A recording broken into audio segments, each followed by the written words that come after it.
All right. Thank you all. Thank you all for coming. Great pleasure to welcome Professor Vivek Dehejia to SAIS. Professor Dehejia actually wears many hats. He's Associate Professor of Economics at Carleton University in Ottawa, Canada, and simultaneously also a resident fellow in political economy at the IDFC Institute in Mumbai, India. So he's kind of a true one semester at a time, two-continent career. He's a regular columnist for MIT, a very popular business daily that many of you, I'm sure, are familiar with. I hope you all subscribe to it. It's free on the web. It would be more easy to access online. He has a PhD in economics, and I should add on a personal note that Vivek and I were graduate students together, actually started at Columbia in the same exact class.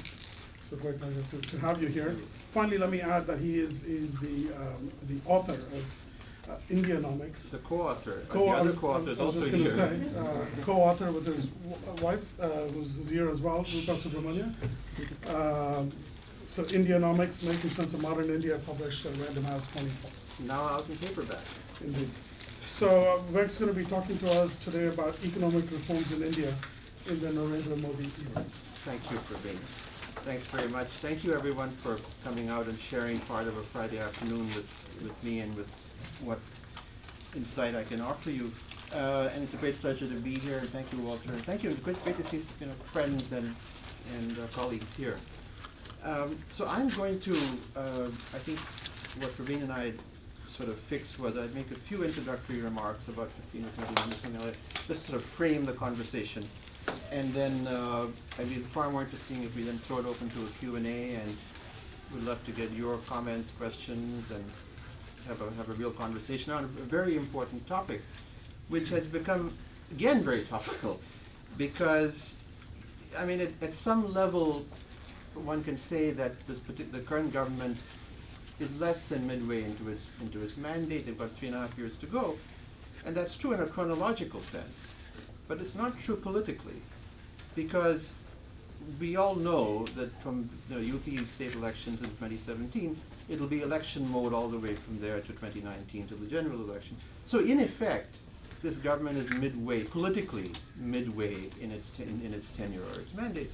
So it's absolutely fair, and particularly given the Bihar debacle, which you all know about, fair, I think, to ask again, well, what's going on with the reforms agenda, with Modi-style gradualism, and so on, things that many of us in this room have written about, and we've had conversations about this before.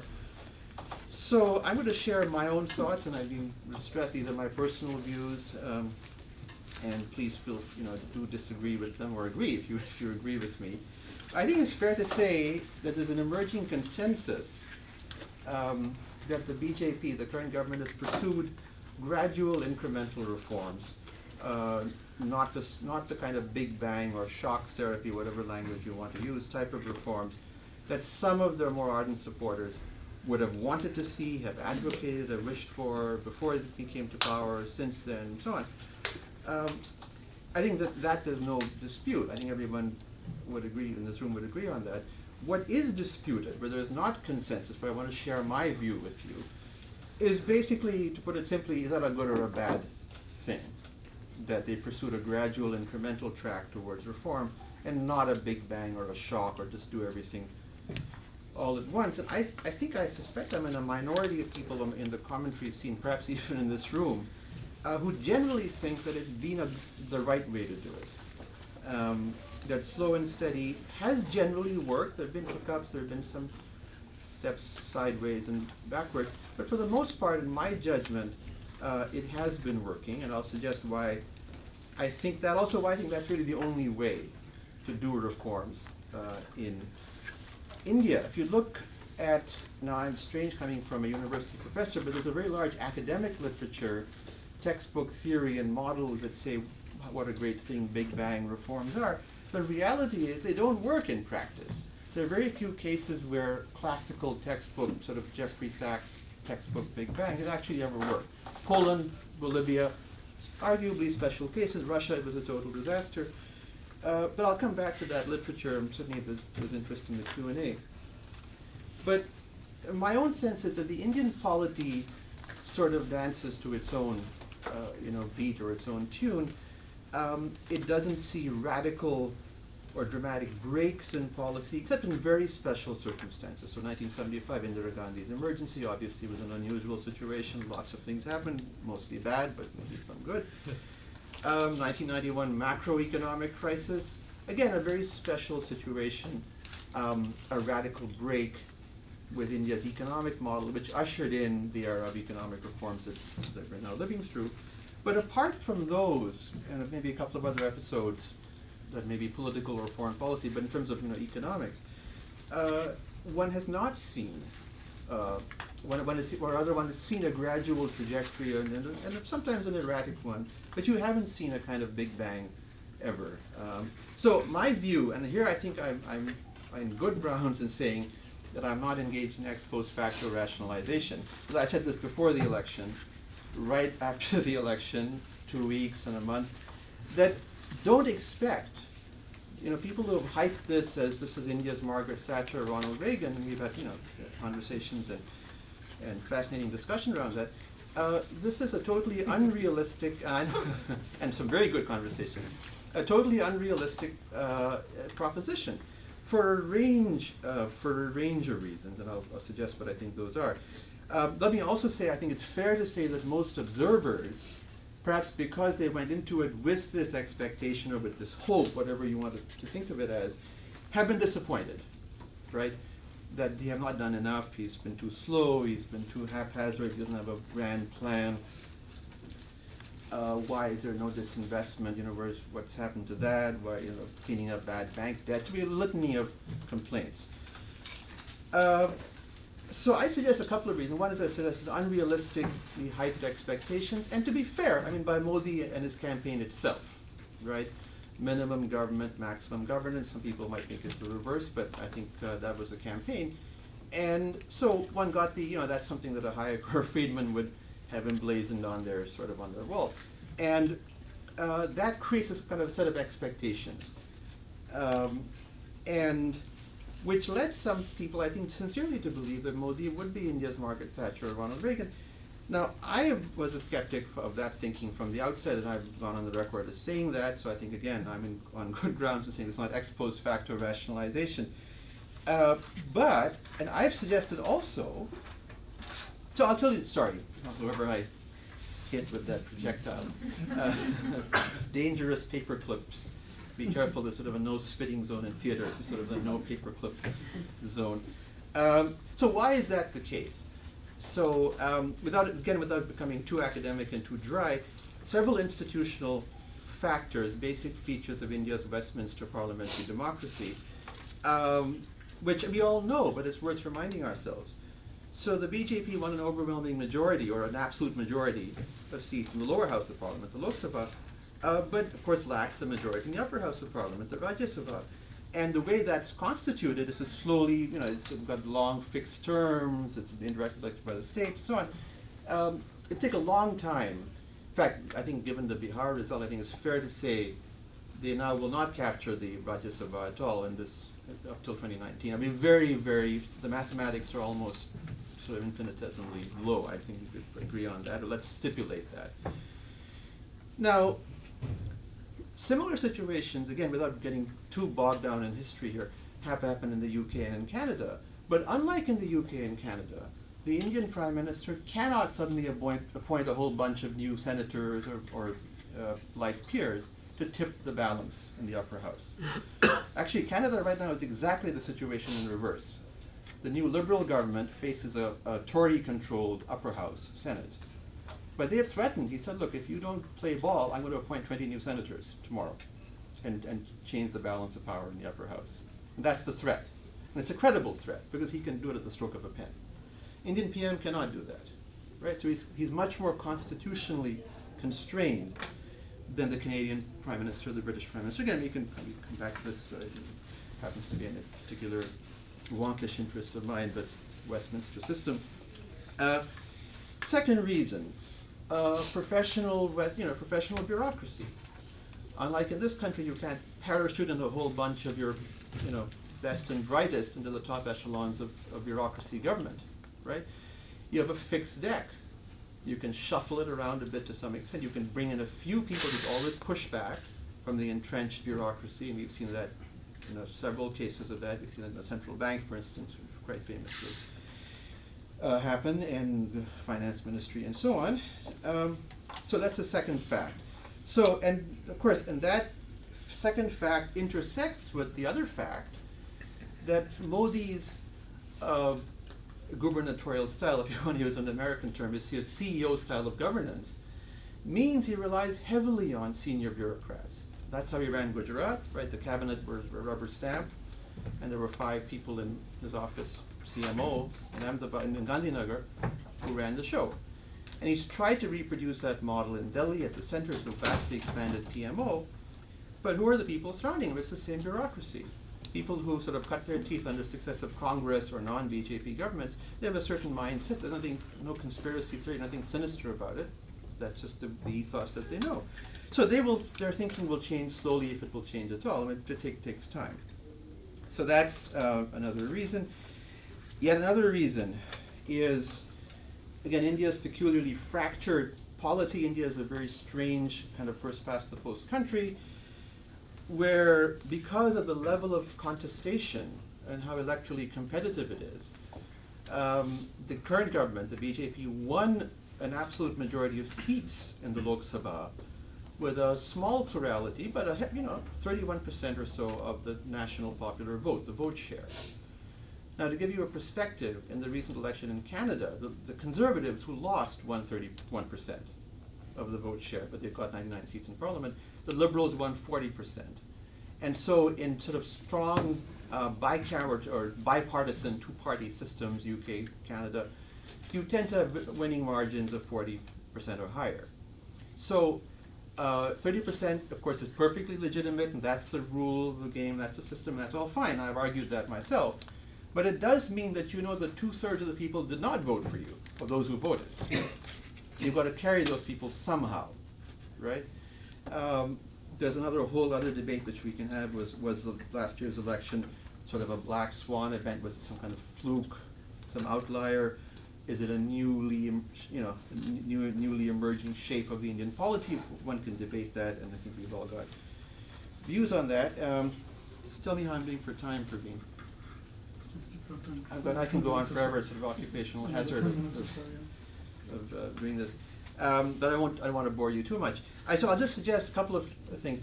One is I've argued, and I'm repeating it again. Some of you know this, that I think if you want a template for Modi, it's not Thatcher or Reagan. It's Stephen Harper of Canada, the recently defeated Prime Minister of Canada, who has pursued creative incrementalism, or relentless gradualism is Harper's own term. Relentless, and it's a very evocative term.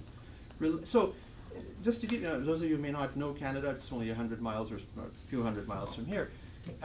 It's but not well known in Washington, perhaps, because they're more important. We've got oil and natural gas and other good things, and a very weak dollar now, unfortunately. But in the about 10 years that they were in power, you can't point to a single radical policy change that Harper and the Tories made. But Canada is very different 10 years later than it was 10 years ago. But you can't point to a single thing. But Canada moved to the right quite considerably in economics and foreign policy and security and surveillance and cultural policy even, all kinds of ways. But yet you can't say that there's a single thing that Harper did. That's your big bang. No, he knew that in a fundamentally non-conservative country, polity, you can only push a conservative agenda at the margins, at the edge, incrementally, bit by bit. And in that, even that perhaps, a bridge too far in the end. Although, I don't want to get too much into Canadian politics, but you can say that their loss was more a function of Harper's personal unpopularity and so on than a pushback against their policies. So, what I'm trying to suggest is that, and also, let's look at the other side of this, again back to India. So we've not seen the kind of Thatcheresque slashing of public wealth, spending and massive privatization and so on. But we have seen a bunch of good reforms. We've seen fiscal consolidation, of course, helped by the low price of oil. That sort of good luck played a part. Not slashing welfare, but making it function more efficiently. The jam trinity that you all know about, right? So, deliver things more efficiently, less corruption, less leakage. Regulatory reform, and then very important is the monetary policy, which no one really talks about. It's sort of an arcane but important subject. India now has a world-class monetary policy framework agreement between the central bank, the RBI, and the Ministry of Finance, with an explicit inflation targeting monetary policy regime. In theory, it'll be right there as a sort of best in the world, or best practice in the world being followed in India, transparent and all the kinds of things you want from monetary policy. Bankruptcy, right? That's in the works. India sorely needed bankruptcy law reform for centuries, for decades. That's in the works. So again, now, I don't want to belabor this. A couple of sort of BJP or Modi specific points. The BJP itself is a big tent, right? Not everyone in that party are necessarily free marketeers. There are some Swadeshi types who want the economy closed and a bunch of other policies. So they have to be somehow accommodated, stroke, however you want to put it. So that's specific to the BJP. Of course, no party in India, not the Congress, no one, the short-lived Swatantra party actually were genuine free marketeers, but no one else, right? And that was a flash in the pan. It did well in one election, and then Indira Gandhi's populism swept it away.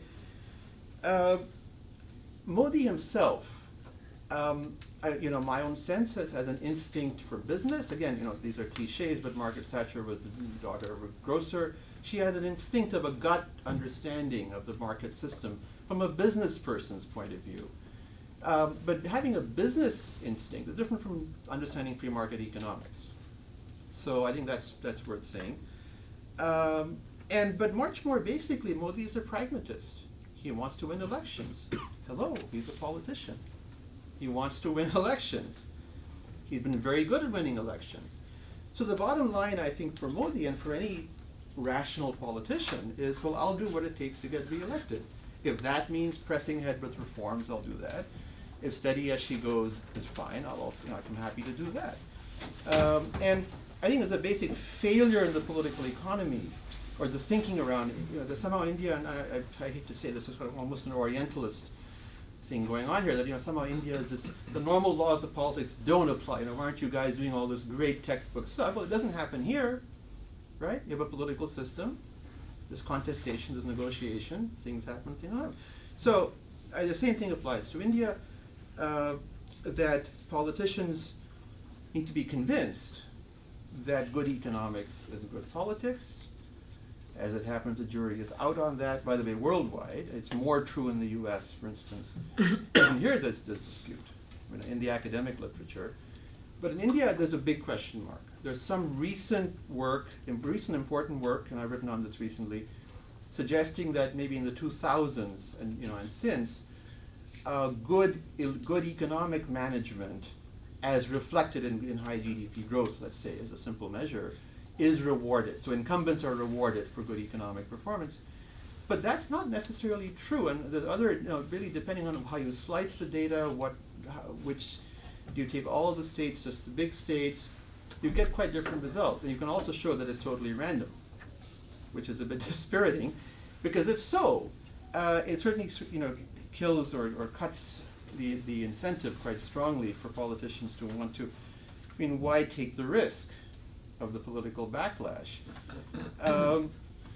Again, more India-specific, idiosyncratic BJP stuff.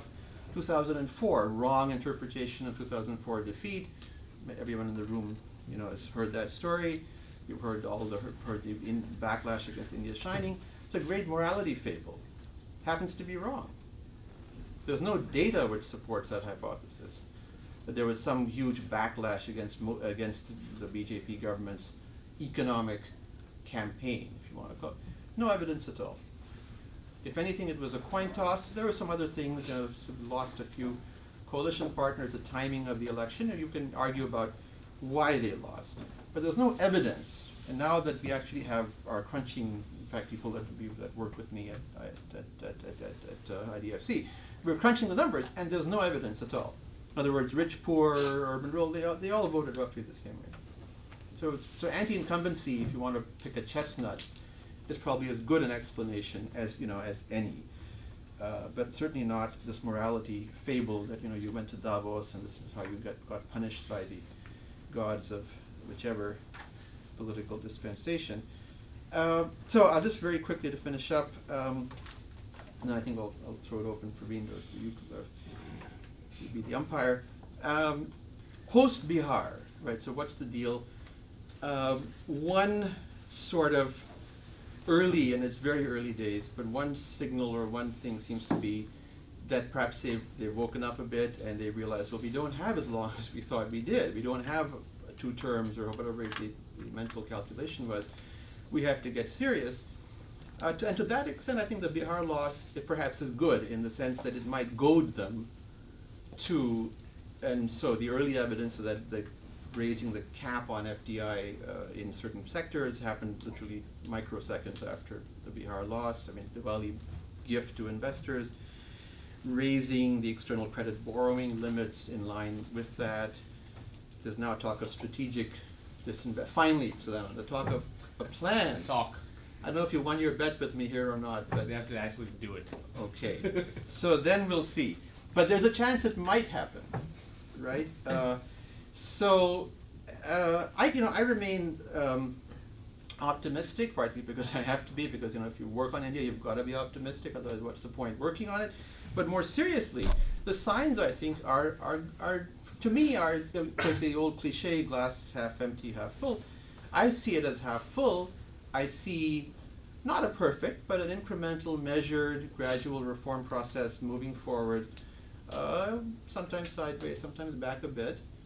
But already it's a somewhat different economy. I haven't even talked about ease of doing business or about competitive federalism. Maybe I'll save that for the Q&A. But there are some really interesting, innovative, and I think maybe this last note, Praveen. I mean, competitive federalism is not, in my view, not just a cliche. I think Modi genuinely believes this concept. Of course, he rose to power as being the leader of a state. India is a federal polity. It's got a very sophisticated constitution with concurrent jurisdictions in key areas, law and order and labor and so on, land. So why not? Why not use the fact that you're a federal polity? Let states experiment. And guess what? It's worked elsewhere. United States, Canada. So Canada I know better. For example, tinkering with the sacred cow of socialized medicine. The feds can't touch it. It's a sure election poison. But provinces are trying. Legalizing pot, that kind of thing. So, all kinds of examples where subnational jurisdictions can pave the way. They try something, it works. I've forgotten which is your state now. Is it Colorado that just legalized pot? If it works well, they get a whole bunch of tax revenues. Well, other states will follow suit. Or if it's a disaster, well, they'll say, okay, we learned a lesson from that. So I think this genuinely, and again, I may finish on this, and I promise to read the last thing. But, in my way of thinking about it, sort of ease of doing business, Make in India, competitive federalism, all sort of coalesce. It may not be a plan in the sense that policy wonks, and economists and political scientists think of a plan, but there is some conceptual framework if you probe that constellation of things. I think I'll leave it there for me. All right, well, thank you very much. And Thank we'll you. just throw it up to questions, comments. From anyone, you can. You want me to field? Yeah, sure, absolutely. Tanvi? One of the questions I have is, you hear different numbers about how many jobs have to be created a year. Right. And the part that kind of Make in India, that's part of the goal, is to create jobs. Right. Whatever the success right now and 5 years in Make in India, and whether or not those will be, labor-intensive manufacturing, Right. where are the jobs going to come from? Well, that's a great question. I didn't delve into that, but that is $1 million question because I think the ballpark figure one here is about 1 million people a month enter the workforce, so 13 million people a year, potential new workers. Now, that's a lot of people to absorb, and you've got to have, so again, my view on this, and there's a debate on this, my view is this, and this view is a little bit reflected in last year's economic report, that somehow you can leapfrog, you can suddenly do labor-intensive services. I think it's pie in the sky. You don't want to call it an iron law, call it a strong empirical regularity. You get, historically, unless we invent warp drive or something changes tomorrow, the way that countries get rich and industrialize and employ people is the old-fashioned labor-intensive manufacturing, dirty industry. It's politically incorrect, but that's the reality. Which is also why India should not be coerced by anyone, particularly people that are a few miles from here, at COP21 in my view, and also TPP for similar reasons. Because we've got to be competitive, we've got to create those jobs. And it has to be labor-intensive manufacturing. I see no other way. But it's a very tough one. So no one really knows how it'll happen, given that you've missed the boat up until now. So Dana? Yeah, no, thanks for that, Vivek. I'm going to push back a little bit. I was hoping you would.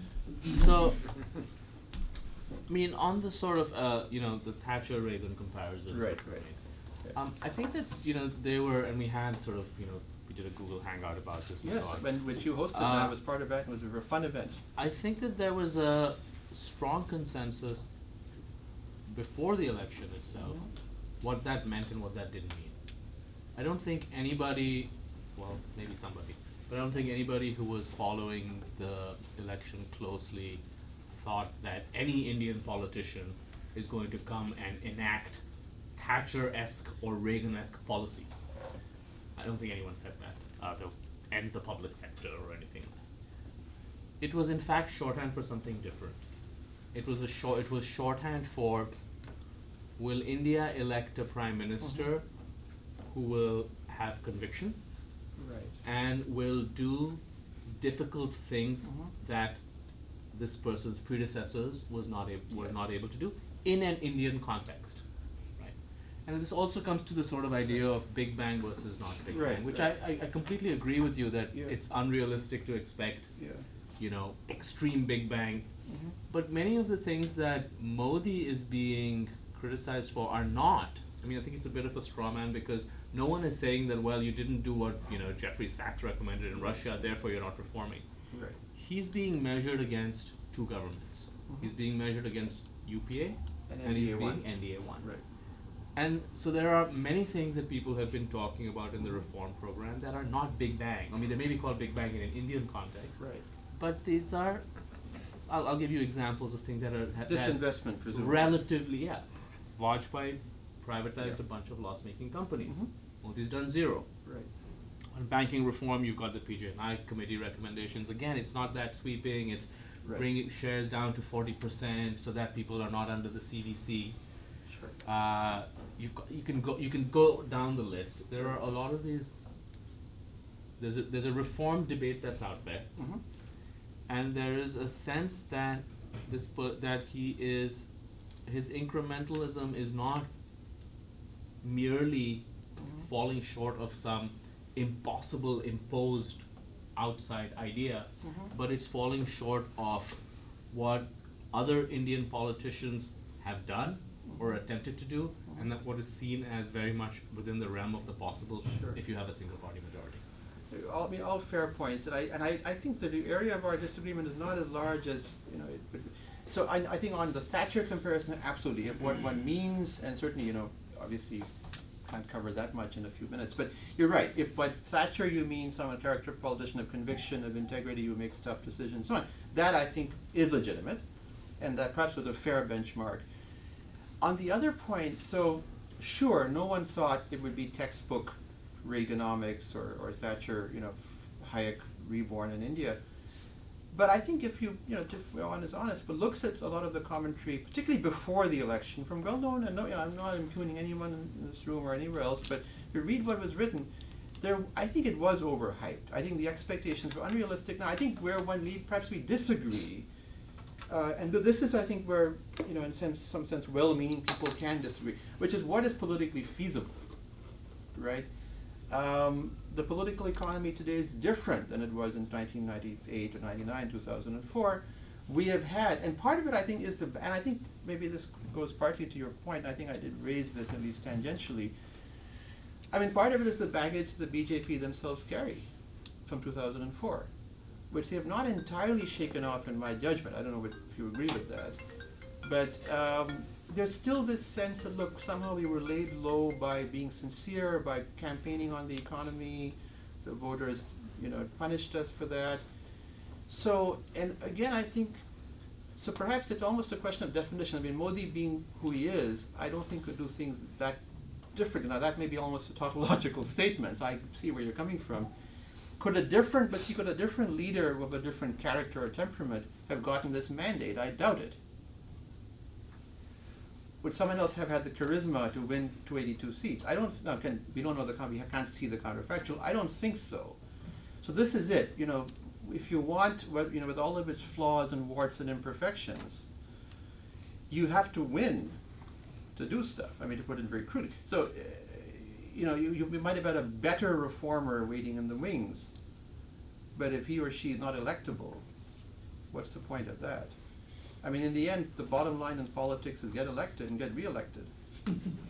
I mean, I shouldn't be. I mean, I'm sort of But do you coming think this will carrying get him quotes to re-elected? Newcastle. You Sorry? think this go slow is going to get him re-elected? Well, of course, in a sense, there's a standard answer to that, which is if they didn't think so, they'd be doing something different. But that's almost, it's a very economistic answer. Of course, we don't know, right? I think that again, certainly I'm not. Maybe you are peering into what's happening in PMO very closely. My own sense is, from my conversations and my thinking about it, is they do think so, or certainly, for in a couple of ways. One, maybe they thought they had two terms in the bag, right? So overwhelming, so decimated was the Congress. So that was obviously a miscalculation. They were, overconfident. So they thought they had 10 years. So if you think you've got 10 years, well, you can do things in the year 2, 3, 4, 5. If you think you've got 5 years, your political calculation, is very different. That's part of it. But the other thing is, again, and I hate to sort of circle back to the data and the literature, but there's not a lot of hard evidence out there that good economics actually wins elections, despite the fact we would all want that to be true, right? I mean, everyone, I think you'll agree, I wish it were true that that incumbents who delivered good economic performance were rewarded.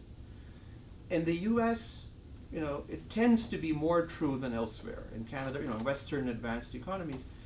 But in emerging economies, in India in particular, you'd be hard-pressed to find convincing evidence. And I know that, friends of ours who are not here have done important work on this.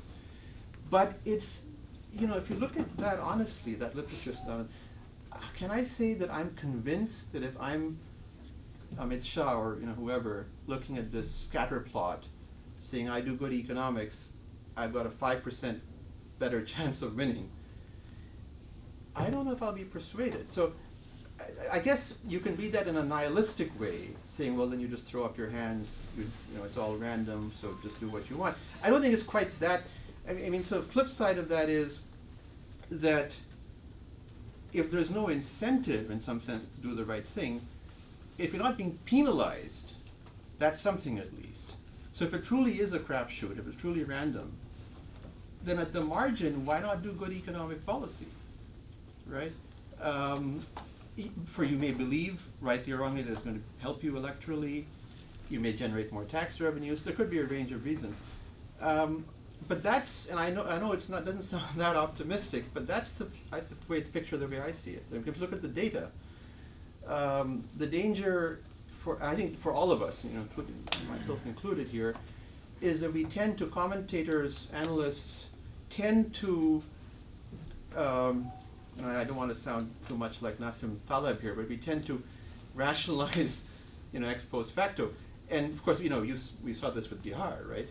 Late on election, I was late here on election night. I wrote, the usual Mint column, saying, watch out for all of the, the pundits saying, this is why, sort of inkblot test, this is why they lost. And everyone's pet theory was rolled out. Well, we don't yet actually even have the data where we can analyze that question. So it's a judgment call. You can decide, you know, I or whoever from their armchair, this is what we think is important. But if you look at the data, the jury is out. And so I'm not sure I've answered your question, but at some basic level, the reasoning must be they will do Well, I know enough. they think that. I don't know if you think that. Well, I think if I was in the position that I think that they are, and I knew what I think they know, which at least is probably more than I know, but certainly not less than I know, I probably would agree. My gut feeling is, but then I'm also partly from Canada, so we're just basically conservative and pragmatic. I'd say, look, why take a huge political, and look at that now. You can say bad messaging, land, total debacle, right? Land reforming the Congress is disastrous land bill, total disaster. You can say bad messaging, bad politics. You didn't get the word out, but they totally blew that. I think they were burned by that. Why do something like so? Now you're going to act. You know, you stroke of pen executive action, non-controversial. I hope, and this is where the puzzle, and this is where I'm on your side of this. I mean, the puzzle is this investment should be relatively non-controversial. It seems to me. So there's some other political economy there that I must say I don't fully understand. Perhaps vested bureaucratic interests, some other rent-seeking going on that I'm not, I haven't quite figured out. But that looks like an easy kind of low-hanging fruit, right? It's win-win. You get money into the treasury. You get rid of these loss-making units. So I'm puzzled on that one. I don't think it's low hanging at all. You don't know, but tell me why do you say that? Because it's very easy to mobilize political opposition against it and sell the idea to the public that these people are selling something, they're selling the family silver to a bunch of unscrupulous private guys. So, and you're saying, but these are, sorry, if it's an Air India or something, but some generic PSU that no one has heard of? Yeah, so something that's, well, which is one of the criticisms of Modi. So even if he doesn't go after BSNL and Air India and the big ones, Right. you're right. There could be some company, Hindustan That employs Photo 10 Films. people that's losing a crore and no one's heard Or of he it. can do it while saying that he will guard against job losses. That's really the problem. But the Right. thing is he going to do it at all? So, and I think given where we're at, given how poor the track, and given how poor the messaging has been, and that's entirely their fault, given how disastrously the attempted land reform didn't work, and given that I think it's not purely opportunistic of Modi to say, look, I do believe in the federal model, and this is too sensitive for me to touch right now at the center. You guys, if you want to experiment with labor law, land law, you guys do it. And Rajasthan, of course, has been a pioneer in Madhya Pradesh. So, and see what happens. And if Rajasthan suddenly becomes a manufacturing hub for small-scale manufacturing tomorrow, then someone else will emulate that model. That's and again, there is pretty rich cross-country, intertemporal evidence to support that. And certainly you all know how that works in the U.S., Canada, same thing, Russian Federation.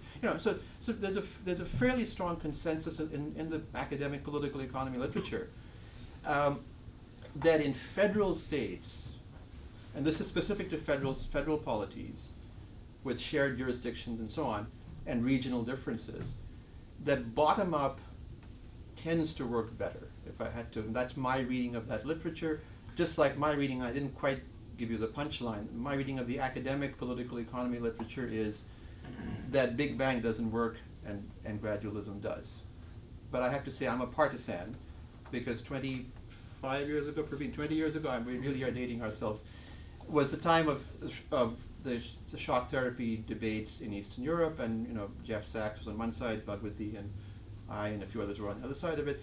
And so, I got a view on this, and my view, I think, but perhaps this, of course, my cognitive bias has been reinforced over the last 20 years. Yeah, I'm going to pick up on that idea of low hanging. The other problem with selling off public enterprises is that you're very likely to end up rationalizing, which means fewer workers.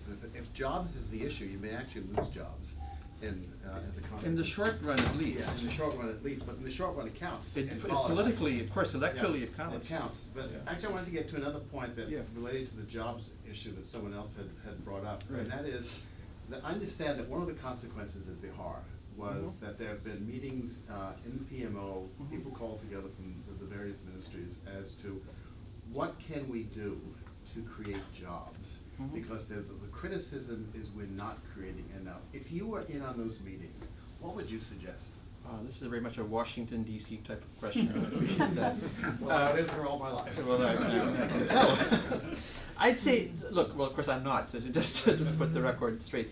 But if I were, I would say that that you need to do better what you say you have wanted to do all along. Because again, to be fair to Modi, at least rhetorically, the emphasis has been on job creation. Make in India is all about creating jobs, improving the ease of doing business climate, and trying to foster competition among the states to see who can rise up the league tables in the ease of doing business. I mean, DIP is doing something, NITI is doing something with which I'm involved, and so on. And I sort of put this a little aphoristically, but to my way of thinking about it, maybe I've overanalyzed it.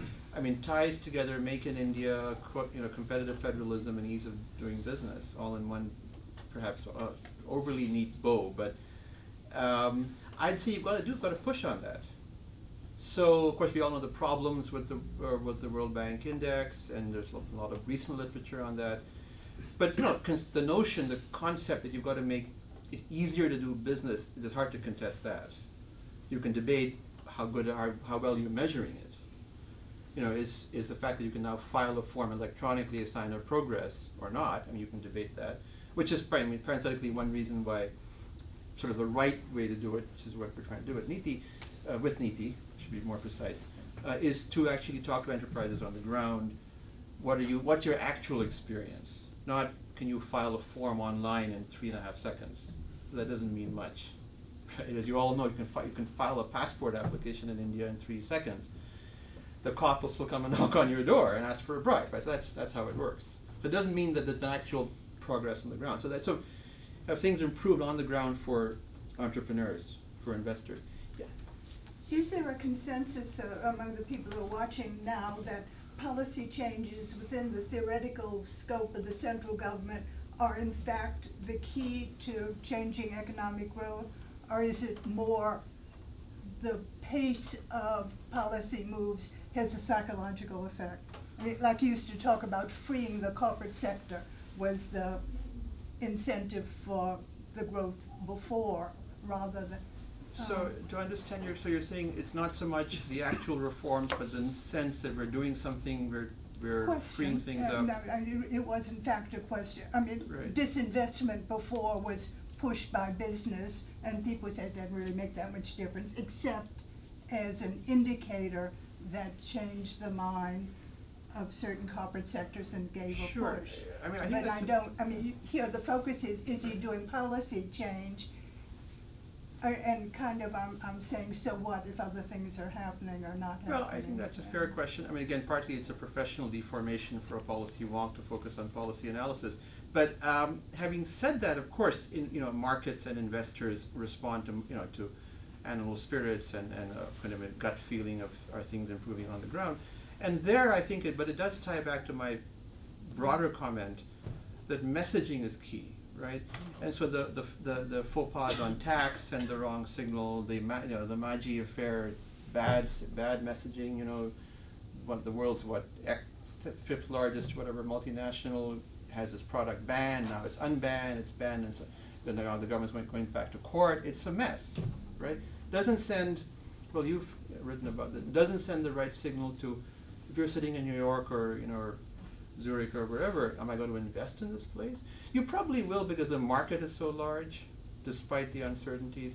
But you would much rather invest knowing that the tax law won't change, you won't be slapped with retroactive taxation and so on. Yeah. That your product will be banned because of one test in some dubious lab. Okay. So I agree. I take your point. I agree with with the thrust of that. Yes, So, Gautam. I mean, if Make in India or low-end manufacturing is to succeed, do you think that let's say more financial liberalization or a monetary policy framework that ties the RBI's hands in in the extent of currency intervention it can do is a wise idea. Okay, this is now a more technical economistic question, so maybe we should chat about this. But I think that it ties back. So broadly, I'd say yes. I mean, in other words, you want to have a rational, sensible, modern monetary policy framework, regulatory framework. So I think monetary policy and bankruptcy are two, and financial sector reform more broadly, and that's of course part of that big package. And we'll see what happens. It's politically contestable. But yes, I think and so the bigger picture, the bigger message, I guess, is you've got to think, and perhaps this is a failing, this is what they haven't thought through, in terms of overarching regulatory reform, right? You've got to fix a system where you've got opaque or non-existent rules, discretion in the hands of bureaucrats, and we know from Ann Krieger and Jagdish that that's a formula for rent-seeking, corruption, red tape, so on. So yeah, I mean the basic answer for a range of reasons is yes, you've got to reform institutions or fix the regulation. Basically have a sensible regulatory framework. So, and there are some sectors of power, so natural resources, there are some areas where that is happening. We can debate, is maximizing revenue what you really want to do? There are different debates you can have. But as a basic template, transparent, rule-governed, Piyush Goyal just watches it on his computer screen, that makes sense, conceptually. I mean, that was like, that there's hardly a debate on that. I'm saying. Really? There is in some quarters. In If you follow the Indian press. I mean, I'm not among economists and policy types. Yeah. Couple things. Thanks for coming. One, the Big Bang versus gradualism. Yeah. I think you would be hard pressed to find anything that resembles Big Bang liberalization that didn't come out of a crisis, instigated by a crisis. All of Jeff Sachs' Big Bang policies were crisis-driven.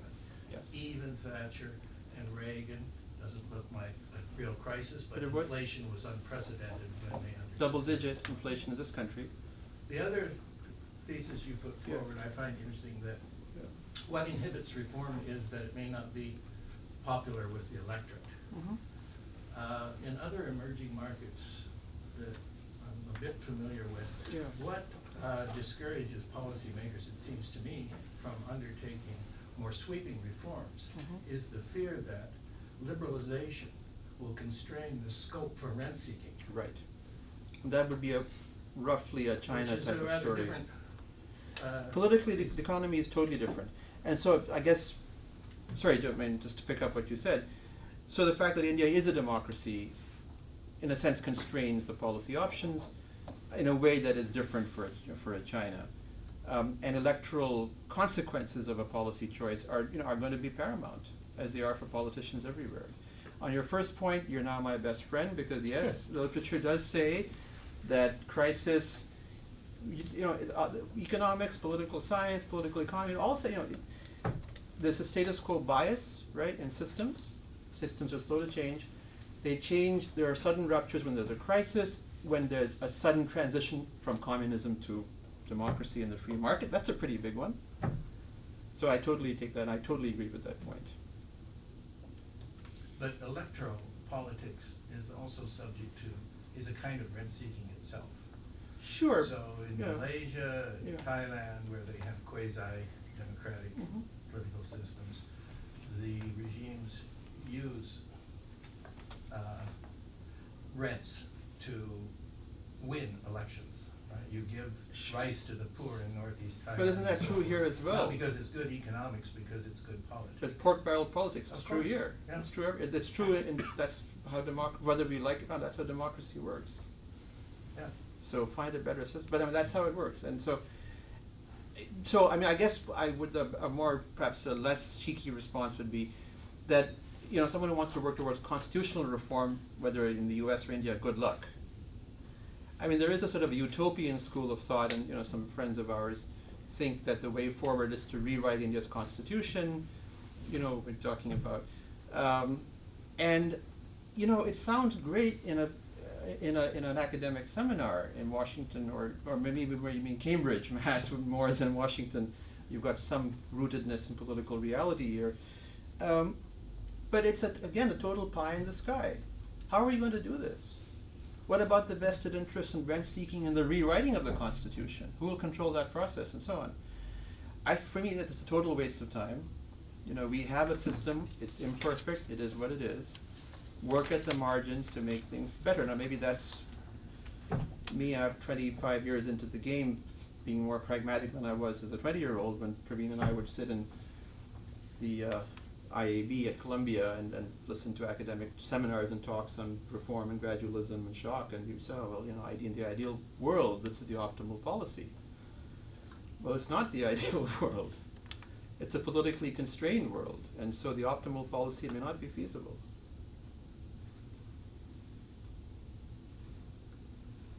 Any other thoughts? Rupa, you got some questions for your husband here? I'm staying out of this. We talk about this all the time anyway, especially I think that's had her fill of me holding forth on gradualism and shock therapy. I'm curious about your views, Praveen. Oh, well. Yeah, we haven't heard from you, Praveen. I don't know, I guess I was not one of those who expected a lot. Expected shock therapy, but I certainly expected more than I've seen. Than we've had. Yeah, and so I think it'd be fair to say I'm a little disappointed, meaning, Yeah. and I think in a way that Sadanand put it as well, knowing the Indian, with some sense of Indian political realities and Right. the constraints, there was still a greater expectation, at least in my mind, I can speak for myself, that Modi, being who he was, and what he represented, that he'd be able to take this forward to a greater extent than he has. And so it's true that they bungled a few things initially.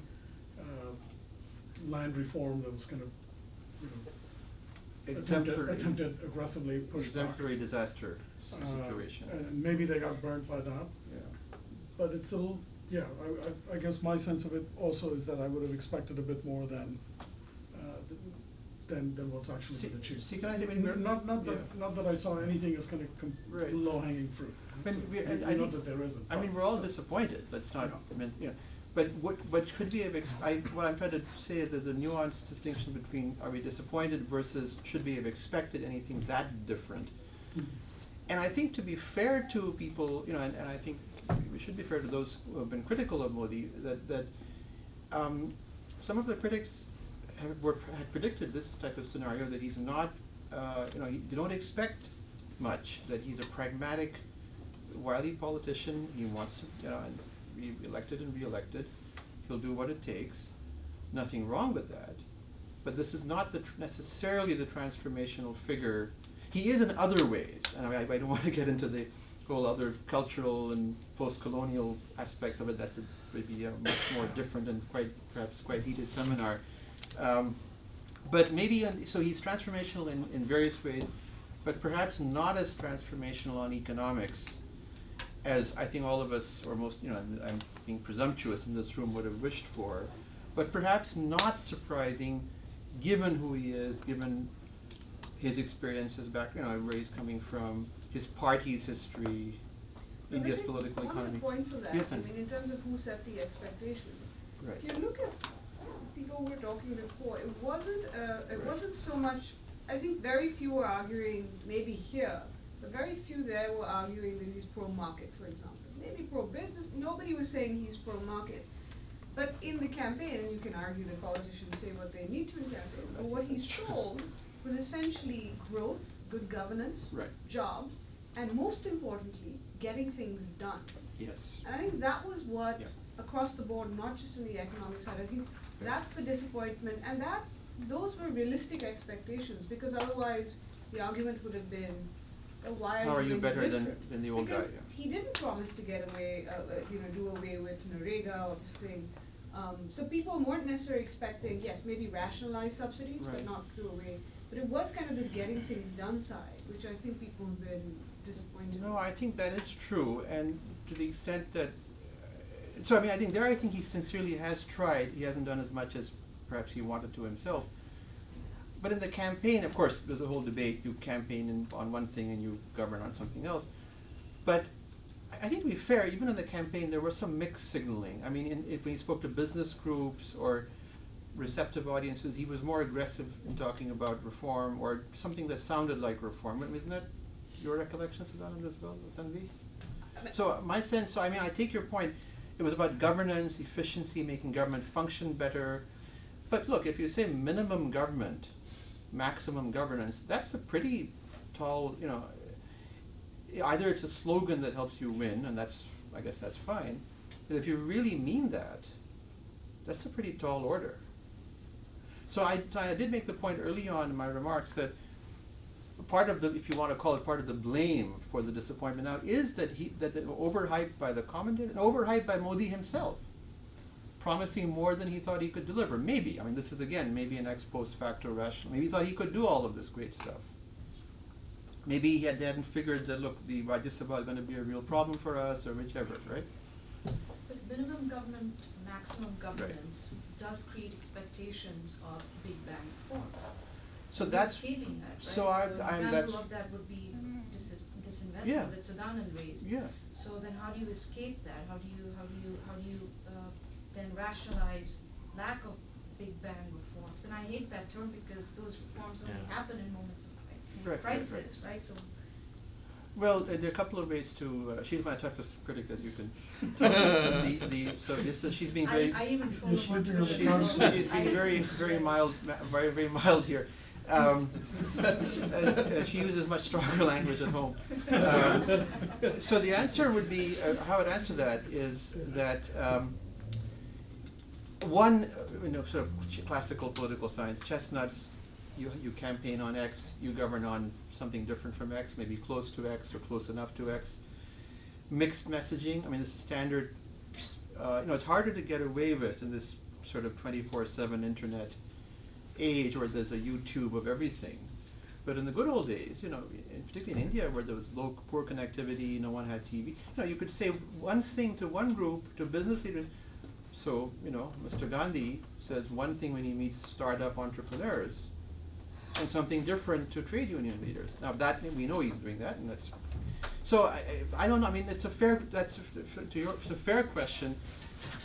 It sets up, so I'm not saying it's not, it's somehow, it's unfair to be disappointed. It is fair to be disappointed because there were high expectations set up by Modi himself, and he's not delivered on those. There's no question about that. Again, I'm going back to this nuanced distinction. We know that's the case, we're disappointed, but had we thought about it carefully, and now this is maybe ex post facto, should we have expected otherwise? Given what we know about him, in particular Sadanand, Rupa, not generic candidate X who's a dyed-in-the-wool free marketeer. I think there was good reason to believe otherwise. Yeah. Based on his track record Based in on what Gujarat. we knew about him, based on what he had done in Gujarat, based on how he sold himself, based on the kind of people he was getting advice from. So in Gujarat, again, now correct me if I'm wrong, my sense of that is that he was an astute manager, he fixed things up, he cleaned up governance. And he's not an astute manager? But I think there's something else that's operating. In Gujarat, he really controlled the Sangh Party bar, the group, the set of groups. Now we're getting into another part of that discussion. I was hoping. But he Stay away from did that. control them in Gujarat. He does not in Delhi. And a sign of that is the land bill and the labor. We had enormous resistance. The BMS opposed it. Other groups opposed it, and you had within a battle royal, which I don't think he was accustomed to facing before. So, I mean, this goes to my point I made a little differently, that the BJP and by extension the RSS and the Sangh Party bar is a big tent. People with different views. Not everyone there is a free marketeer, as you know better than I do, Walter. Sure. So, can they carry conviction in their own party? That's not evident. So let me rephrase. I'd say that it was completely unrealistic to expect Modi to be dramatically different from any other Indian Prime Minister, but it was completely realistic to expect Modi to be at least as much of a reformist, if not more, than Vajpayee. So He was a very gradualist figure, but moved in the right direction. But here's my counter question to you, or my observation. So how do we explain that failure? How would you explain it? And also, do you compare it? Vajpayee was under a completely But different leaving that aside, but let's say, period in India's economic history. No, but I'm saying, let's stipulate what you're saying, Thanan, is true. So what would be your alternative hypothesis to explain why he's failed to live up to that expectation or promise and so on? I think part of it is that what we expected was a best case scenario. Okay. Didn't get the best case scenario. Part of Right. it is personnel choices. I think this would have been a dramatically different government if you'd had Arun Shourie as finance minister, for instance. But could you have had him given whatever interpersonal It dynamic or? seemed like it was likely at one point. He was meeting him regularly. He was a close advisor. You could have had different personnel choices. I think it comes back to a point you raised, which is that complacency about thinking that, you know, We've the got 10 opposition years. has been steamrollered, and we Right. said that to people we know. I Well, know. I'm gonna do this stuff later, this stuff is, you know, this is like towards the second term. This whole idea that he would he's guaranteed tenure like he had 12 years in Gujarat. In fact, on that point, if you actually read carefully the text of the president's speech in the first one that was given in his tenure, he's pretty explicitly looking at a 10-year horizon there. I mean, it's pretty much black and white. So I think those, you know, I'd Well, say. and the time question is key, because the government on one side might say, listen, you guys are all, it's a year and a half, and ask me, as Modi himself said in Bihar, Right. that, you know, you have the right to ask me at the end of 5 years. See, Not but gonna happen. that's But- wrong for the reason I think I suggested, Yeah. but tell me whether you agree. But the flip side is, we're all talking about land acquisition and after. There were those first 6 to 8 months, and there the explanation could be the learning and the fact that the Right. BJP and the NDA had been out of power for 10 10 years. years, and it does take a certain amount of, you know, it's not Gujarat. Right. But that first 6 to 8 months, where there were essentially 2 parliament sessions, which were lost opportunities, and for different reasons. I agree. But at that time, with the political capital he had, I would say he had the space to do a lot. Mhm. And at that point, when you had Congress on the ropes, other people looking for, you know, how to, they could potentially, the question Right. is, and this is it comes down to political caution as an explanation, which is they didn't even try. Right. Are we under Chatham House rules here for me? No, right? No. Okay, so I won't answer that in that particular way. I was thinking I might. But let's say I largely agree with you. And I think that's a very valid point. That still remains a bit of a question, right? Why is it that they did not use up the first 6 or 8 months? So The several- honeymoon period. Hypotheses, so what Tanvi suggests, I mean, complacency, we think we have 10 years, why wait, you know. But also let's have fun, let's bask in our, our monumental generational 30 years, Maybe never he just happened. doesn't believe in reforms. Maybe. Maybe that's a simpler explanation. He gave this really interesting speech at the Hindustan Times Summit yesterday, which is really. Yeah. I Have, mean, have you read the whole text of it? No, I haven't read the whole text, but I've sort of skimmed it. The basic point he's making is that I've done a bunch of stuff. All of you should call this reform. And if you don't call this reform, you're being unfair. So what he's sort of, so he's actually explicitly pushing back now against the narrative, at least it's getting to it, which is the good news. The narrative that there's not enough reform or not The doing enough. narrative that you are not a reformer is getting to him. And his response is, Right. I am, but you think you're looking here's at what the wrong reform thing. really is, it's the stuff I'm doing. What's he Right. pointing to? Quoting urea with neem. I'm not joking. Using LED bulbs so that the electricity goes Now that's a down. big bang Oh, reform. is that- I'm not joking, these are the examples. I LPG, want giving that to up be- your cooking gas subsidy voluntarily. That- So it's like, that's what you should be calling reform, and if you don't. See, that cooking gas thing never made sense to me. I mean, how can you, sure, okay, you can say it's a nudge or something, you can Sunstein-Taylor kind of explanation, but how can you call that, if he's calling that reform, then I'd say I'm a little more pessimistic today than I was yesterday. I think to be fair, he also included in that cooking gas thing specifically, you also said that a lot of duplicate connections have been eliminated because even things have giving been up, digitized. They got 4 million people to give it up, which is not a small It's thing. not an It's insignificant, not, but but it's- in the grand scheme of things, the amount is trivial, but But is that a major public policy innovation? I don't think so. I think it's more major than the other examples, which is Sure. no kerosene in Chandigarh. I mean, the other examples were really tiny. This is Really micro examples. Really micro No, niche. the stuff. one you thing that mentioned the does- Chandigarh thing as a pilot though, so. The one be thing fair. that does still have the potential for being a game changer is the kind of the devolution of powers potentially to the states, right, on major issues. Maybe a very long run. So back to federalism. Yeah, back to federalism. In a different way. But how does that help you win elections at the national level? That's- Because states will take credit for whatever it again- is that they're doing. and there's So some evidence infrastructure that- is a great example Right. of that. And also on the federalism thing, I mean, it's completely true, but then he should have a story where he can say, well, look, here are 5 states, BJP or NDA, That- and that have done all these things at the state level. What you really have is just one state. Rajasthan, it's Vasundhara Yeah. Raja doing this stuff. Right, it's a one-person show, really. That's about it. There's really no So reason far, why, yeah. no justification for not going full speed on economic reforms, especially when you have this big thing called competitive federalism. And what- Because yeah, ultimately, the sure. credit is going to go to the states, not to Modi. No one's going to be talking about Modi when they have nice roads in, you know, whatever corridor that you're talking about. So, It's so happening why a- not just push forward? But it's happening a bit, aggressively? so Rajasthan, Andhra to some extent is trying to, Babu is back and trying to do this old thing, advice from Davos and whoever, Singapore and Ernst & Young and so on. Yeah, I do good. That's good. Maharashtra is a big disappointment for me. I mean, what the hell are they doing? Other than banning beef. That's where competitive federalism is working. Or yeah, they're all competing. That's what they're really competing. But you know, this is where, and when you ask about kind of why Right. they did it, is, I wonder if you have to go back to their loss in 2004. I think so. And it comes down to, we can say, analysts can say, this is why people lost, Yeah. this is why, good economics. Yes.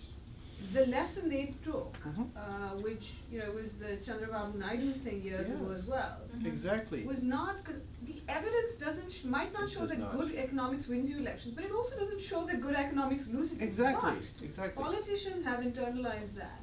Mhm. That they lost in 2004 because of India shining, it hadn't filtered down. And Chandrababu, the same Chandrababu story, which is, Yeah. look, he tried this, it didn't work. He was a poster child of Davos, Exactly. And so it's punished a by. perception. And so, you know, when you ask them, why didn't Right. you, they said, well, we couldn't have done things like even retrospective tax and just do away with it in the first 2 months, which would Right. send a very different signal. Nobody votes on that. But the political caution that we don't want to send the message that we are doing Right. this for big business or international business. Right. That's been paralyzing. But I think on 2004, again, you're my second best friend, Tanvi, because I mean, we've all written on this, and certainly Rupa and I have a whole chapter in our book devoted to this. So I take your point. The facts may not support it, but if you believe that's what happened, and certainly they seem to believe it, they certainly believed in 2004, they seem to believe it even now, it's hard to, that affects how you behave. And now I don't know if this is perhaps, so their response to that, or someone, I can't name right now, but I think you know who it is. So look, I mean, I like it because I think the other guy thinks I think that. Now maybe that's too convoluted a way of thinking about it, but take it for what it's worth. I think that comes back to the original point. In 2014, it was fair to think that perhaps the narrative of 2004 had been overturned, because Modi had won 3 elections Right. by doing good economics broadly. Right. And so in 2014, the hope was that the bad lessons of 2004 Would be. had now been Yeah. eclipsed. Yeah. And then at the end of 2015, we're figuring out that actually 2004 is the lesson that stayed with everyone. No, and there I must say, mea culpa, I jumped the gun. I wrote a piece shortly after the election, the BJP has buried the ghosts of 2004. I think I was premature in saying that. Well, I mean, a lot of people thought that, and there was reason to argue that. Right. That they would draw the quote unquote correct lesson from campaigning on the economy, governance, winning a huge mandate. Okay. Good, well, thank Well, you. thank you very much. Thank you Thanks very for much. that.